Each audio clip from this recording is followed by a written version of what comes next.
కొంతమంది ఒకసారి నా దగ్గరకు వచ్చినప్పుడు అడిగారు, వాళ్ళకి పెళ్ళైనటువంటి దంపతులు కొంతమంది నా దగ్గరకు వచ్చారు. వచ్చినప్పుడు వాళ్ళు ఏదో మాట్లాడుతున్నప్పుడు నా దగ్గర ఏదో విషయాలు చెప్తున్నప్పుడు వాళ్ళు అన్నారు, ఏమిటి అని అంటే, మేము సంతానం వద్దు అని అనుకుంటున్నాము అని అన్నారు.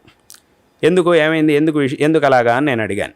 అడిగినప్పుడు ఏమైంది అని అంటే వాళ్ళు చెప్పారు, మేము ఈ జీవితంలో చాలా కష్టపడుతూ ఉన్నాం, మా వల్ల ఇంకొక మనిషి పుట్టి ఆ మనిషిని మళ్ళీ మేము ఈ సంసారంలోకి తీసుకొచ్చినట్టు అవుతుంది. మేము కనుక పిల్లల్ని కంటే ఏమవుతుంది అని అంటే వాళ్ళని మేము సంసారంలోకి లాగినట్టు అవుతుంది. అప్పుడు వాళ్ళు కూడా మాలాగే కష్టపడాల్సి వస్తుంది. కాబట్టి మా వల్ల ఒక వ్యక్తి కష్టపడడం ఎందుకు అని చెప్పి మేము వద్దనుకుంటున్నాము అని చెప్పి కొంతమంది అన్నారు. అప్పుడు నేను వాళ్ళకి చెప్పా, మీరు ఏదో మంచి మనసుతో ఆలోచిస్తున్నారు, అది సరే, మీ మంచి మనస్సుకి సంతోషం, నా సంతోషాన్ని వ్యక్తపరుస్తాను.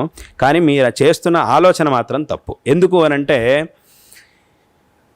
ఒక జీవి పుట్టడం అనేది ఏదైతే ఉంటుందో అది ఆ జీవి యొక్క కర్మానుసారంగా జరుగుతుంది. ఒక మనిషి అయినా ఒక ప్రాణి అయినా పుట్టాలి అనంటే కర్మానుసారంగా జరుగుతుంది. ఆ పుట్టవలసినటువంటి జీవి మీ కడుపున పుడుతున్నాడే తప్ప మీరు కనుక వద్దనుకుంటే ఇంకా ఆ జీవికి జన్మే లేదు అని మాత్రం అర్థం కాదు.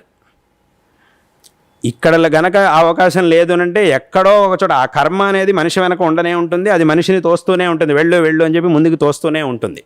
కాబట్టి ఇక్కడ జన్మ అనేది, జన్మకి మీరు అవకాశం ఇవ్వనంత మాత్రాన ఇంకా మీరేమంటున్నారు, మేము జన్మనిస్తే ఒక జీవిని మేము బలవంతంగా ఈ సంసారంలోకి లాగినట్టు అవుతుంది అని మీరు అంటున్నారు. కానీ ఆ జీవి ఉండేదే సంసారంలో.